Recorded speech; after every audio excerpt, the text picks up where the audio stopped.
Muy bien, vamos a leer el Salmo 142. Yo cuando pensaba en este Salmo, un poco en la historia del Salmo y en lo que escribe, pensaba a veces cuando estamos en las últimas situaciones, ¿no? Cuando estamos enfrentando una situación y ya estamos en las últimas, ya no sabemos más qué hacer, se nos acabaron las fuerzas, terminamos cansados. Este Salmo nos recuerda esta situación. Si ustedes leen el Salmo, tiene un título que es el Masquil de David, cuando estaba en la cueva, oración, ¿no? Un poco... Muchos hablan como un tipo de música que había acá, había un tipo de entonación. Y David estuvo 2 veces en la cueva, pero en la cueva que aparece, que casi seguro es la cueva de Adulam. ¿Se acuerdan la cueva de Adulam? Famoso pasaje que se utiliza. A veces se utiliza mal el pasaje. Algunos pastores tendrían que releer el Antiguo Testamento. Dice en 1 Samuel 22, ¿no?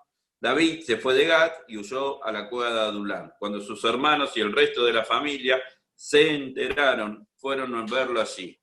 Además, se le unieron muchos otros que estaban en apuros, cargados de deudas o amargados. Así David llegó a tener bajo su mando a unos 400 hombres. ¿Sí? La cueva de Adulam nos recuerda cuando fue perseguido David por Saúl. David ya era el que iba a ser el rey, pero Saúl lo persigue y termina en una cueva donde esa cueva se juntan unas 400 personas. Fue la familia, pero fueron unas 400 personas. Es en ese contexto que leemos y encontramos el Salmo. Lo primero que en esta situación el autor del Salmo o David hacen es clamar a Dios. Cuando uno está en una situación difícil, compleja, donde ya no hay más solución, clama a Dios. ¿No? Dice el Salmo en los versículos 1 al 3, a voz en cuello al Señor le pido ayuda. A voz en cuello al Señor le pido compasión. Ante Él expongo mis quejas, ante Él expreso mis angustias. Cuando ya no me quedaba aliento, tú me muestras el camino. Por la senda que transito, algunos me han tendido una trampa.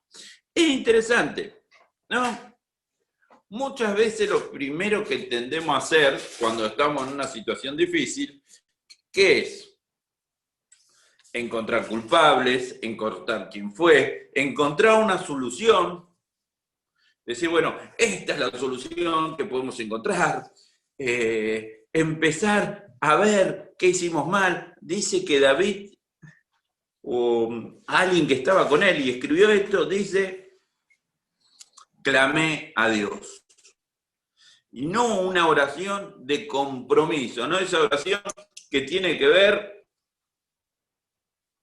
con, bueno, orá, fíjate, orá. No, ¿viste? A veces decimos, ¿qué está pasando? Orá. Después vemos, orá. Casi una oración de desánimo, una oración de poca gana de hacer. No, acá dice que era una oración que expresaba todo su sentimiento. No era una oración que salía de su boca, era una oración que salía de la voz en cuello, o sea, de acá, de lo más profundo, el grito más desesperado que podemos tener. Implicaba esta oración todo su ser. Ya no me queda aliento, dice, cuando ya no tenía aliento. Sí, a veces nos cuesta entender esta falta de aliento. Muchas veces la falta de aliento, en mi caso, ustedes se acuerdan que a mí me hicieron los estudios famosos sí, eso, de disnea, apnea, ¿no? Y te meten en una cámara y te hacen soplar con un cosito. Sople, sople, sople, sople, sople, te dicen. Y a vos no te queda el aire. Y después te dice, bueno, ahora vamos a caminar 14 veces. Fíjese cuando se queda sin aire. O sea, el tipo esperó que yo me quedara sin aire a la 14 veces. Yo caminé 2 veces y me quedé sin aire. Y yo, dice, no, sigue intentando, vamos a seguir 12 veces más. Ya para las 12 no me quedé sin aire, sin pulmones, sin nada. Usted tiene disnea. Bueno, ese tema, la falta de aire, del grito de la persona que grita tanto, que llora tanto, que está así, que se queda sin aire. ¿Saben? Yo recién pensaba, Estela apagó la cámara, así que por ahí con la mirada me hubiera corregido. Cuando los chicos hacen ese espasmo de sollozo, creo que era, que empiezan a llorar por algo y se quedan sin aliento, se ponen rojo y se quedan sin aliento, ¿no? Ese es el clamor que habla el salmista. O sea, llegar al punto de clamar a Dios sin aliento, que ya expresé todo. Uno puede preguntarse, ¿por qué David está clamando de esa manera? Él lo dice porque está clamando en el 4. Él explica un poco, ¿no? Dice en el 4, dice, y miré a mi derecha y ve, nadie me tiende la mano. No tengo donde refugiarme. Por mí nadie se preocupa. Dice David, estoy en la peor situación, en la peor circunstancia, estoy sufriendo. Y cuando miro para los costados, recuerden, David está con 400 personas, dijo recién. Tenía en su ejército 400 personas. Leímos la cueva de Adulán, la cueva de Adulán dice que había 400 personas con él. Obviamente desposeído. Él dice, estoy solo. Nadie está para atenderme. Muchas veces nuestro clamor surge de estas cuestiones. No importa con quién estés, te sentís solo, agobiado, con problemas, ¿no? Yo imagino que David siempre, David es un paradigma en varias cosas. David era rey, pero no podía ejercer su reino, porque estaba Saúl. David podía matar a Saúl, pero no lo hacía porque lo había puesto Dios. David le tenía una gana a Saúl seguramente. Se juntó con 400 tipos, no dice que fueran estudiosos, que fueran señoritos de campo. Los 400 dicen que tenían problemas económicos, perseguidos y amargados. O sea, eran lo que podríamos llamarlo hoy, sin temor alguno, mercenarios. Eran los más simpáticos del pueblo la gente que se juntó. O sea que David podía haber hecho una revuelta y David ahí se encuentra y dice, estoy solo, estoy mal, estoy preocupado. Y es en ese clamor que yo quiero que entendamos. Una cosa es clamar a Dios, quejarme, protestar, y otra hacerlo de la manera que lo hizo David, o el autor del Salmo. A veces nosotros nos vivimos quejando por la vida misma, ¿no? Cuando alguien nos dice, ¿cómo está el día? Feo, pero hay sol, pero me quemo la piel.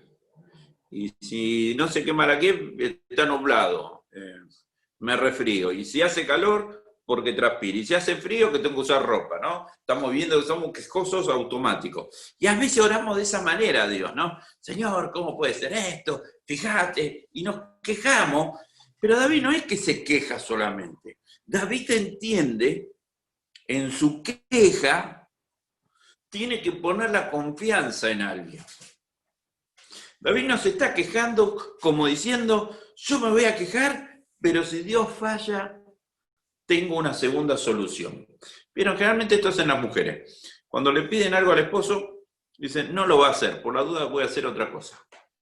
¿no? Entonces se lo piden al esposo. Y cuando el esposo falla, que es muy probable que el esposo falle, le dicen, viste, yo sabía que ibas a fallar. Sí, es lo que está esperando. O sea, la lógica es que falle. Si no es que hoy me tocó el culto para hombres, pero algo así, ¿no? Te pido que hagas tal cosa. Y ya sabe la otra persona que no lo va a hacer. ¿Viste? No lo hiciste. Yo sabía que no lo iba a hacer. ¿Sí? Eso es poner 0 cuota de confianza. Eso no es confiar en nadie. Y a veces oramos así. Señor, haz esto. Pero Dios no me va a responder. Ya sé que no me va a responder. ¿Y por qué oraste? Porque tengo que orar, pero sé que no me va a responder. ¿Para qué? ¿No?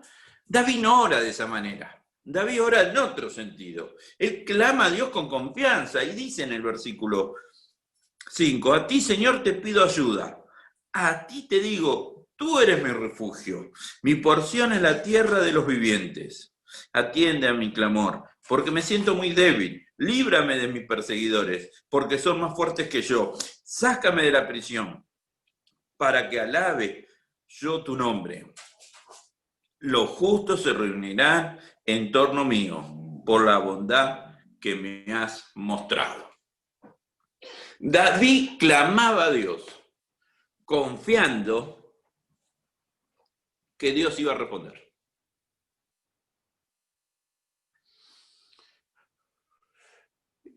A veces nosotros aprendimos solamente a clamar y vamos planificando. Acá dice que David clamaba a Dios, sabiendo que iba a haber una respuesta.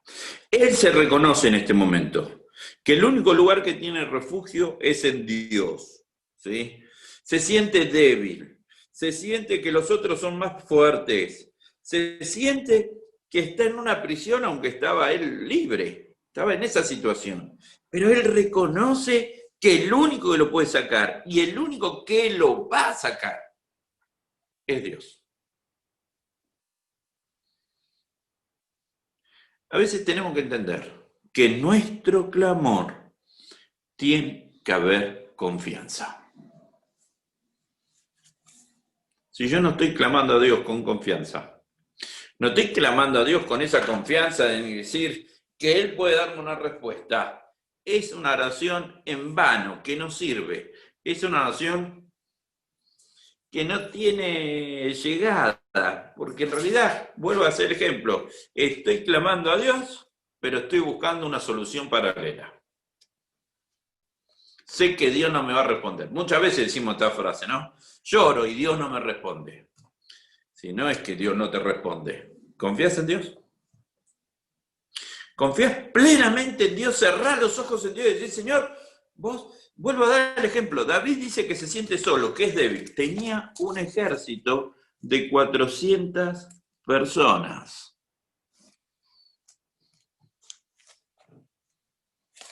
Pastor, 400 personas. Le quiero decir, es mucho, ¿eh? No tenía 3, 4, 20, 400. ¿Sí? Y yo nunca predico de Samuel, no me gustaría que elijan Samuel para la semana que después, ¿no? Porque tendríamos que hablar mucho de David y de Saúl y serían muy ejemplos gráficos. Pero es interesante que los que se unieron con David, sí, eran todos los que estaban apurados, cargados en deuda y amargados. O sea, David tenía que ser el tipo, no estaba con los tipos más felices, ¿eh? No se juntó Piñón Fijo, uno viejo, Pepito Marrone, Borges, ¿no? Se juntó este tipo alegre, eso que dicen, vamos a estar contentos, vamos a cantar salmos. Se juntó con los que están en apuro, en problemas, amargados y mal. David dice, yo me siento solo, clamo. David tenía que clamar y mostrar confianza. Es llamativo. Pero la confianza no estaba en sus fuerzas, estaba en la fuerza del Señor. Es interesante que si usted lee en 1 Samuel, en el versículo 5, yo no sé si David lo escribió en ese momento, justamente entre lo que pasaba. Pero en el versículo 5 dice, pero el profeta Gad le dijo a David, no te quedes en el refugio, es mejor que regreses a la tierra de Judá. Entonces David se fue allí y se metió en el bosque de Jared. ¿No? David se había encerrado solo en una cueva. Uno cuando habla de una cueva, cuando uno va a Israel te llevan, te dicen, es la cueva de Adulán, ¿no? Le quiere decir, en una zona montañosa hay 343 cuevas. Salvo que David se haya sacado una selfie o haya escrito, como hacemos acá, David, años 300 antes de Cristo, puede ser cualquier cueva. Generalmente una cueva es una cueva húmeda, una cueva es algo triste, uno se esconde y se puede encontrar cualquier tipo de animales, ¿no? David mismo se había encerrado en la cueva. Y en ese clamor yo creo que llegó la respuesta, ¿no? Salí de la cueva, andate al bosque. ¿Qué haces acá metido? Dios a veces nos responde de esa manera. Cuando clamamos, Dios responde. Pero el problema es que no responde lo que nosotros esperamos. Por ahí David lo que esperaba es que le diera el trono automáticamente. Se tuvo que ir al bosque. Se tuvo que meter en otro lugar. Cuando clamamos a Dios, Dios a veces nos manda y nos dice que salgamos de nuestra cueva, que salgamos de nuestro encierro, para disfrutar y ver otras cosas, para esperar y confiar en Él.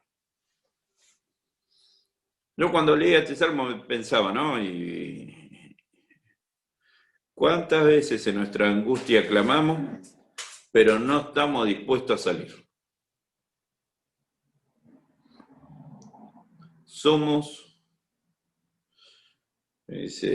como dicen a veces los hechos, que hace víctima, ¿no?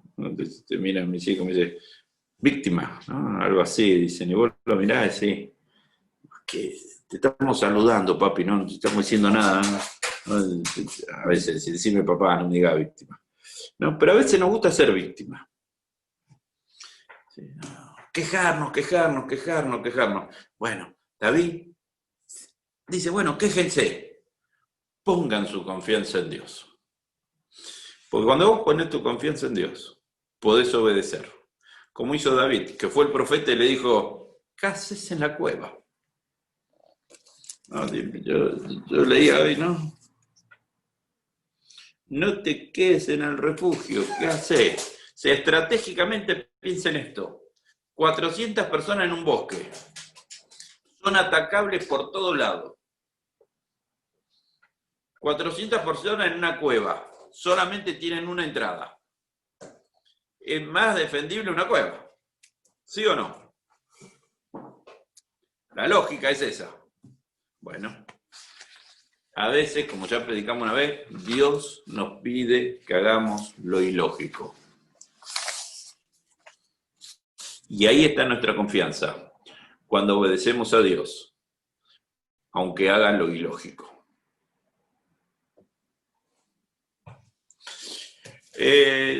Yo pensaba, y con esto termino, para hacerlo más largo que... David y estas 400 personas, ¿no? Y la familia de David, porque dice que los padres, los hermanos fueron a verlo a David. Seguramente una de sus esposas, Abigail, también fue a verlo, estar con él.